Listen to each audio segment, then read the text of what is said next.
Hey, good morning, good afternoon, good evening, whatever time you see this. This is weekend morning for me. I'm going to continue my 1971 exploration. This is sort of a passion project for me, wanting to just explore new music, continue to explore new music, which can be harder and harder as the days go on and the days shorten, the time shortens, and everything seems like they don't have enough time. So if that's something you appreciate, you can share with me, I'll share with you. Create basically a community here where we can explore new music and talk about it and do all the things we used to do when we had tons of time, more time than we could handle.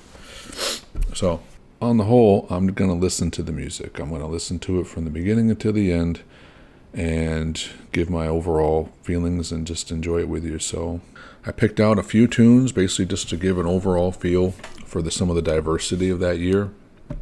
And there's going to be, I think I'm adding a couple to just this morning. I was like, I want to add something different, something that I haven't heard, and give a little bit more broad spectrum on the music. I don't want to leave out some of the ones that I feel like people are sometimes mentioned that I haven't heard. So I am going to do a couple that I have no idea.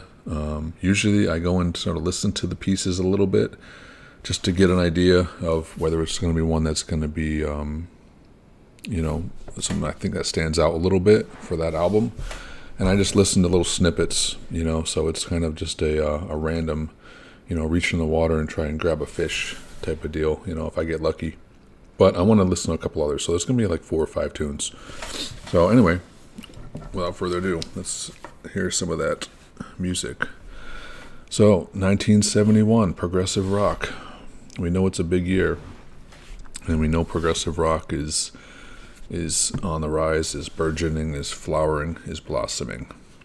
So, and my whole, proffer here, and it's a silly but it's an interesting question. Is what was 1971 a sort of peak of music experimentation, of music blossoming, and except for maybe blues.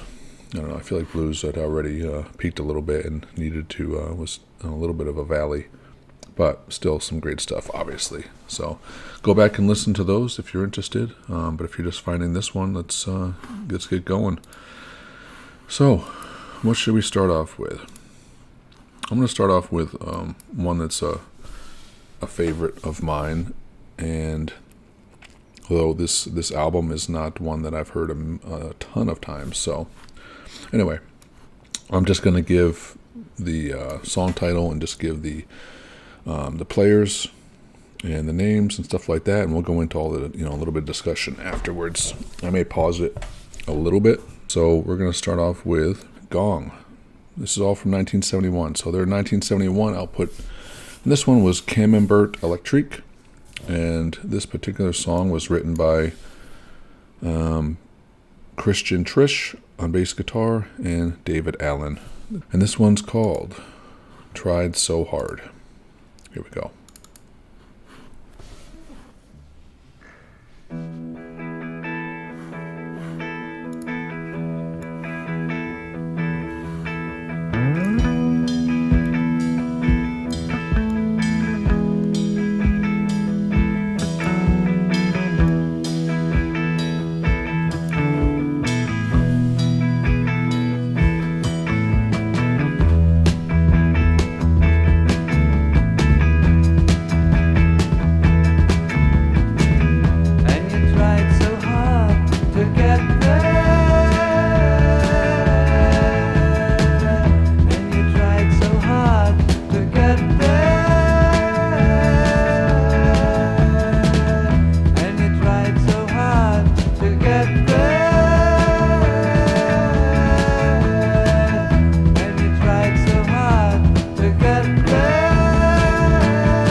All right, I'm going to pause it real quick.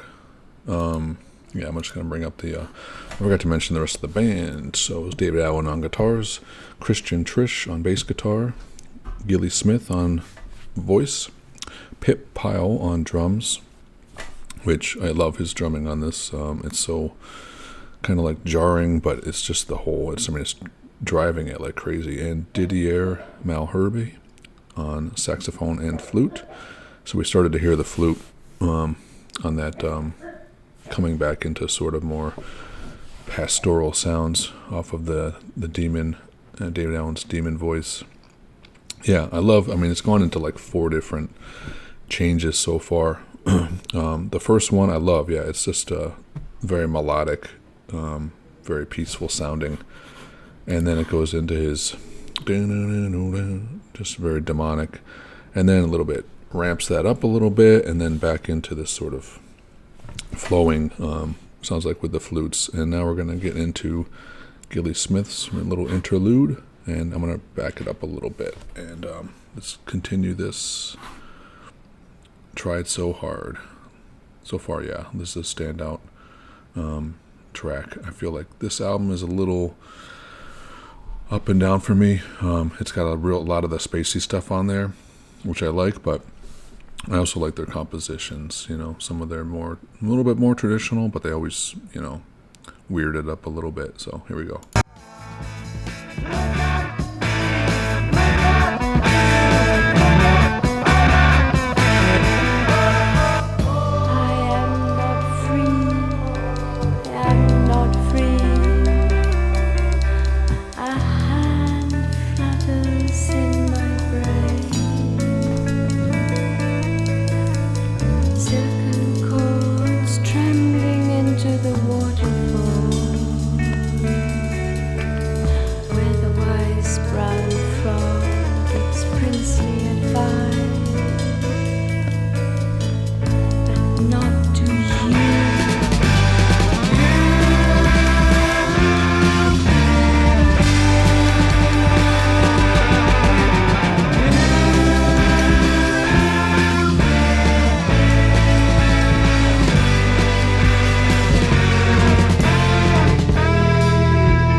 All right, so I love the overall production. Everything sounds really nice and balanced, and like I said, the drums I like. The sort of galloping, sort of crammed in snare and drum notes he's sort of cramming in there sound really fun. It's just like it's kind of jarring because it's not like, it doesn't sound like it's just very easy, steady pace. It sounds like he's literally like, pushing and then holding back and then, sort of grunting forward, which, fits the track. It sounds cool. I like it. I like what it does to it. The guitar, I like the tone. I like the really clean tone, and I like the heavy tone, and the clean tone, it sounds like when it's sparse and you don't hear anything sort of masking it, it does sound like it's there's not much. It's not super clean. It's not sound like there's a lot of effects on there, sort of rough, smoothing out the edges. It sounds just like you can hear the sort of just really raw notes. And then the distorted tone, yeah, I like it. It's not too saturated, not too compressed. It sounds like, really just hyped up, psychedelic, sort of garage rock, and then really peaceful sort of Pink Floyd. I think he was. That's one thing that I discover through these videos, is that I realize how connected some of these people were with other music going on around them and other artists sort of experimenting at the same time. So obviously with Syd Barrett and Pink Floyd being such a force, especially in England, there's no chance that it wasn't reaching some of these other progressive groups at the time, and vice versa. So anyway, as I said, this was their second album, Gong. So their first album, I'm actually probably going to touch a little bit in my later videos during like the Canterbury bands involving Gong. And their first album, I also really liked. It is a little bit more Pink Floyd-ish in that the compositions, it's not as spacey as they started to get into a little bit. A little bit more mainstream compositions. And anyway, so following his disembarment from the UK, David Allen and Gilly returned to Paris, and David himself was evolving his glissando guitar technique, which he said he watched Syd Barrett at the 14-hour Technicolor Dream the previous April. And he later described this period as comprising of a large number of people improvising around nothing for hours on end, completely stoned. And it sounds like a pretty bare bones description of the scene. And that's why the people were there, and that's why the performers had people to watch them. Despite this, the early Gong became very hip, actually. So David still had a lot of friends from his early visits, and the Soft Machine connection meant that he was almost a star anyway. People like Yoko Ono and Ornette Coleman went to see them, and at the beginning of '68, they were invited to play at the Museum of Modern Art in Stockholm with Don Cherry. See, this is amazing. I never realized Gong had sort of crossed the lines of jazz and I know like listening and being inspired by it, yes, but I didn't realize that the connection between people and the cross between Syd Barrett and Don Cherry and Yoko Ono and Ornette Coleman. It's like I didn't realize he was had that kind of gravitas. So May 71, the same month, saw them start work on what was to become the first real Gong album. I don't know why it says that. I like their first album. I don't know what real. What does real mean in this sense? So allegedly, it was worked on during the full moon phase of May, June, and September at the Chateau Hérouville in Normandy, aka the Honky Chateau. In many ways, a classic, Camembert epitomizes the early Gong stoned loonies having a great time. The later albums were more sophisticated and polished, but they lacked the edge and anarchy of Camembert. So yeah, I don't remember who said this. This is maybe on the liner notes. Drawing on jazz, psychedelia, and introducing the radio gnome characters, Camembert caught the zeitgeist in France.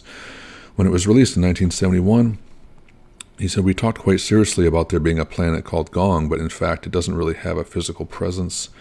It operates on a higher keynote, on a higher vibration. When we play Gong, unearthly things happen, emotionally, mentally, physically, and spiritually. The energy and the feelings make things seem a little nicer," David said.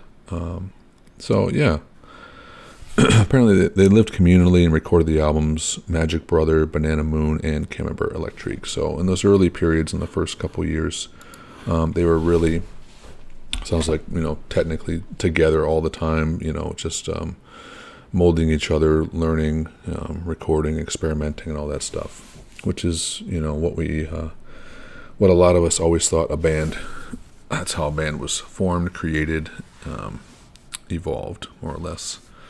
So, yeah, that was Gong with their 1971 Tried So Hard off of their Camembert Electrique. So, yeah, I like it. It's it kind of sits in the middle of a lot of prog rock. It kind of has one foot in the simple, the nice song, the sort of pastoral song of England, and then also has a foot into sort of psychedelic or jazz, and rock, even avant-garde a little bit. So yeah, that's what I really appreciate about Gong and other prog rock bands, is that they don't settle into one format, into one cookie cutter mold, into what someone else decides the fit needs to be, the shape. They're a little bit more ambiguous. So anyway, let's continue.